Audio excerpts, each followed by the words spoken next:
Hi friends, my name is Chaitanya Patkan. Welcome back to my YouTube channel. In this video, we are going to analyze with what perhaps could be the greatest T20 ever played between India and Afghanistan. The third match of the three-match T20 international series, which took place at the M. Swamy Stadium in Bangalore. India won the game in the second super over. Can you believe it? Of the game by 10 runs, and nobody thought India just managed 11 runs. Rohit Sharma was run out of Rahmanullah Gurbaz of the fifth delivery of the second super over, and we all thought gone, this game is gone. But kudos to Ravi Bishnoi, who held his calm, who held his nerve, and excellent tactical decision by Rohit Sharma, a captaincy masterstroke which would be remembered by the fans for years to come. And he has shown his franchise that removing him from captaincy, I think, could be a bad decision, because we don't know what is the future about Hardik Pandya and his fitness levels. But anyways, we won't go into that discussion in this video. We are going to analyze the 30-20. Many people thought that it is a dead rubber, but boy was I wrong, and the other people who thought the same. India won the toss and chose to bat first, I beg your pardon, which is actually out of convention, because as we see in the T20 World Cup, as we see in the T20s, that the team which actually wins the toss always bowls first, because chasing under light is pretty easy. But India thought otherwise. I think one reason could be that it is the last T20 international team India is playing before the ICC T20 Cricket World Cup in USA and West Indies. So they might have thought, why not bat first? But that decision backfired horribly wrong. India were 22 for 4 at one stage. Yashasvi Jaiswal scoring just 4 runs. Farid Ahmed took his wicket with Mohammad Nabi. I think it was a loose shot for him, and he will be pretty disappointed with it. Uh, Virat Kohli also gone for a Bombay duck, the first ball duck. Once again, Farid Ahmed into the action. Leading edge, Ibrahim Zadran taking a simple catch. Shivam Dube also couldn't impress in this game. He was the standard performer for Team India in the first two games. He scored just a single. His wicket was taken by Azmatullah Omarzai. As we remember, in the second T20, Omarzai's wicket was taken by Shivam Dube off a brilliant back of the hand slower delivery. So they both are even in some extent. But after that, it was the Rohit Sharma show. And Rinku Singh also performed brilliantly well alongside his captain. Sharma scored 121 of 69 deliveries with 11 boundaries and 8 massive sixes. And Rinku Singh contributed 69 runs at a strike rate of more than 175 of just 39 deliveries with couple of boundaries and 6 huge sixes. Um, Two sixes over the mid-off region and 4 sixes towards the leg side, which is the staple for Rinku Singh.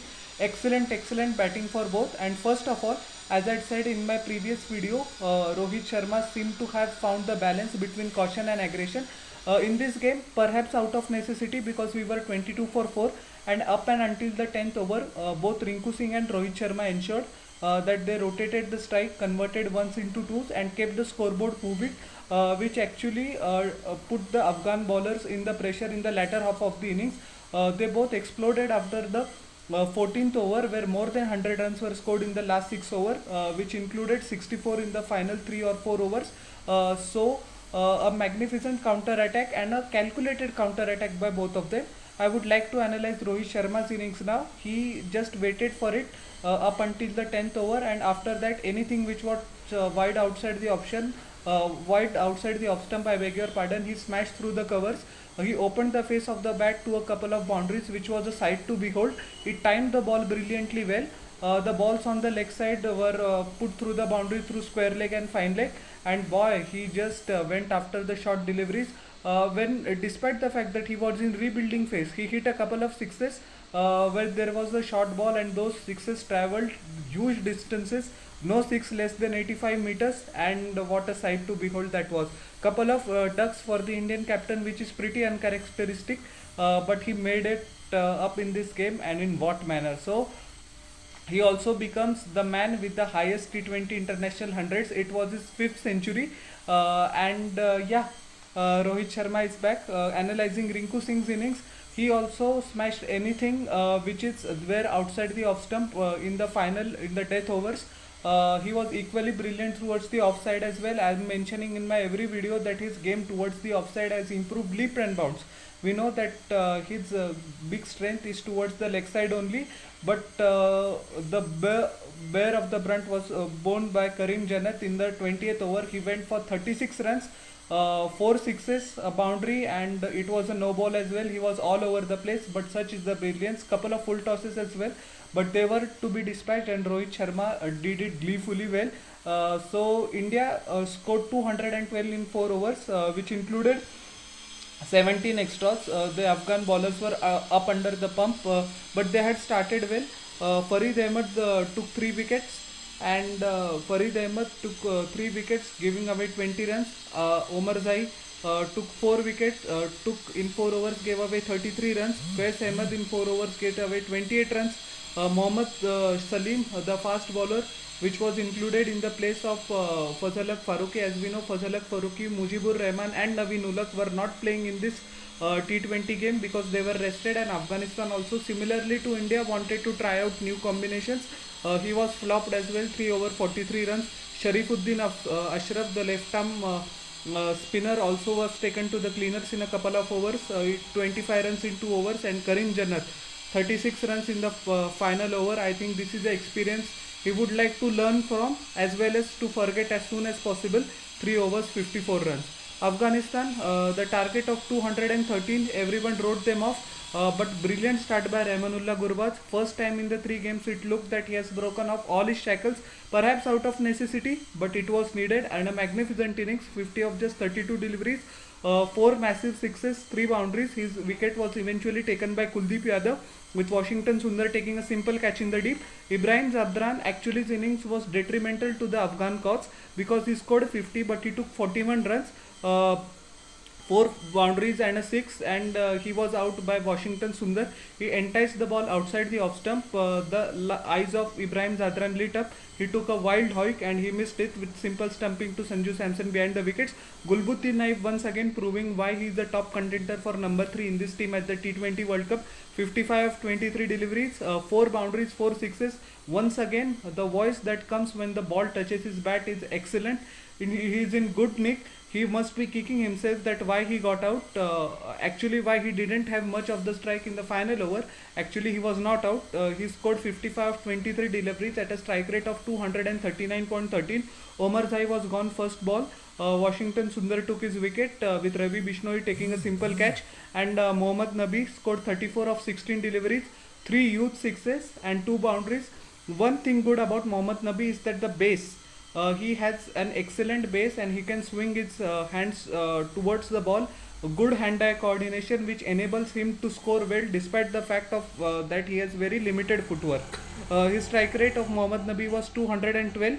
His wicket was also taken by Washington Sundar, who once again played with the mind of the batsman, tossed up the delivery and simple catch to Avesh Khan in the deep. Karim Jannat was run out for 2 by Sanju Samson. Najibullah Zadran scored 5. His wicket was taken by Avesh Khan with a simple catch to long on to Virat Kohli. So Afghanistan actually finished with 212. The match got tied in 11 extras. Last ball 3 runs were to win, but Mukesh Kumar held his nerve. A couple of runs was taken by Mohammad Nabi. In 4 overs he gave away 44 runs, but he made sure that at least we didn't lose it, right? Avesh Khan was also taken to the cleaners. Once again struggled with his line and length. It is a tendency of Avesh Khan when he concedes runs big times. 4 overs, 55 runs, 1 wicket. Ravi Bishnoi, 4 overs, 38 runs. Unfortunately, couldn't conjure his magic during regular time, but he was the hero during the super over. Washington Sundar, I think, is a standout performance. In the performance of Rinku Singh and Rohit Sharma, we shouldn't forget that on such a flat deck, in 3 overs, he just gave away 18 runs and took 3 wickets, which is worth his weight in gold. I think if Washington Sundar had completed his quota of 4 overs, we would have won. But such things happen. Shivam Dubey was taken to the cleaners as well, 2 overs, 25 runs. Although he has been the find of the series for Team India, as far as batting is concerned, is all good. But he needs to work on his bowling big time. And Kuldeep Yadav had an off day as well, 3 overs, 31 runs, no wicket. The game was tied. The first super over went to Mukesh Kumar. He conceded 17 runs, and there was a lot of controversy on the last ball because India thought that the ball brushed the pads of Mohammad Nabi, so in good spirit he wouldn't run. but he actually broke off those convention and took two extra runs. As a result, India had to chase 3 runs more. So the target for India should have been 17 or 18, should have been actually 15, but it was actually 18. Due to the unsportsmanlike spirit and unsportsmanlike behavior shown by Mohammad Nabi. Actually, Virat Kohli also didn't try to run him out because he thought that he wouldn't run, but Mohammad Nabi didn't budge, and I think it is a very poor example set by him. As we know that Afghanistan cricketers are welcomed in India, they are treated like kings, but such sort of instances just malign not only his reputation but as well as the whole team. But I think so. The spirit of cricket debate shouldn't be considered. The other point of this same coin is that as it is in the rules, then what you can say, the batsman did well, but I think so. He paid the price in the super over, the second super over, because he was out for a duck. So karma exists, Mohammad Nabi, and he should not set such an example for youngsters. He is 42 years old. He has globe-trotted all over the world in the T20 franchise, and doing it for a simple win doesn't set a good example. So in the end, Afghanistan lost, but this is a side that he would like to forget, and hopefully he doesn't respect this same cardinal error in the future. Team India actually needed 18 runs in the super over. Rohit Sharma started off with couple of sixes, but once again, last ball 2 runs to win. Yashasvi Jaiswal just could. It was a full toss nonetheless, but he didn't time it at all, and just bottom edge. The ball went to the wicketkeeper, 1 run. So we went to the second super over. The super over was bowled by Azmatullah Omarzai, who actually kept his nerve in the final ball. Credit to him, but Rohit Sharma's 2 sixes were magnificent. Rohit Sharma retired on the fifth ball. Now, many people, it is the rule of the ICC that if the super over continues after the 1 over, the batsman or bowlers taking part in the first super over are not eligible for the second. Many Afghanistan players actually went to the on-field umpires to complain that why Rohit Sharma has come out in the second T20, the second super over. The rule is that if the player is retired hurt or retired out,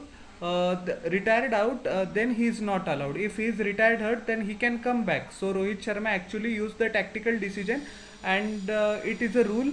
So not many people have known that, but Rohit Sharma knew it, so he came down to the bat in the second over.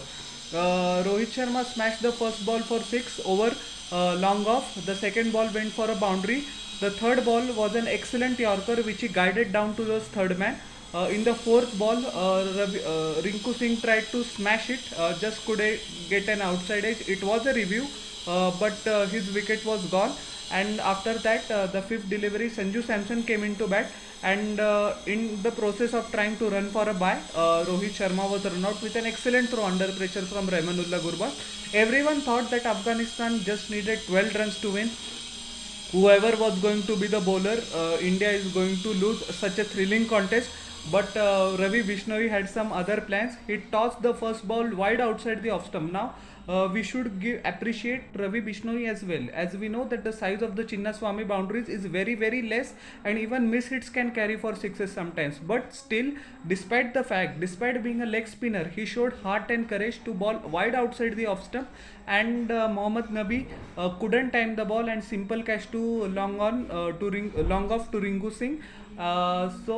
He just celebrated wildly, and so he should. India was right back into the game. The second ball, Karim Jannat took the strike. He guided the ball towards the deep point region for a single, and after that, Rahmanullah Gurbaz just gave his catch to Rinku Singh in the deep to spark off wild celebration. So, as I said, karma exists, Mohammad Nabi. If Mohammad Nabi didn't have cheated in the first super over, actually India would have won the match quite comfortably on the fifth ball itself.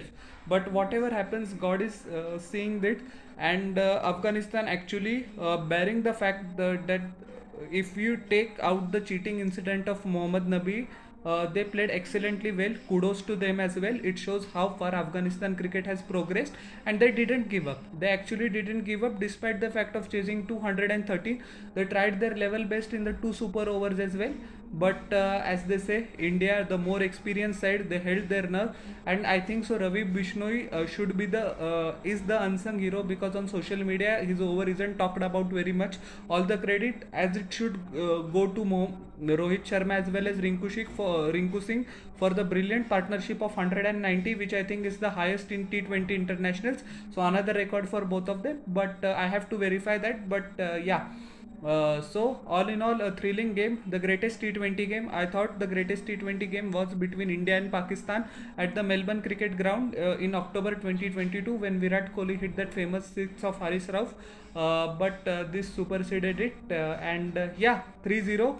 So Rohit Sharma is back, his captaincy level is back, and it will be interesting to see if Mumbai Indians reverses their decision and makes Rohit Sharma their captain once again based on these brilliant performances. So how did you like my analysis of the third T20 game? Please tell me in the comment section below, and don't forget to like, share and subscribe to my channel, and press the bell icon for further notifications. We'll meet in the next video. Till then everybody, bye.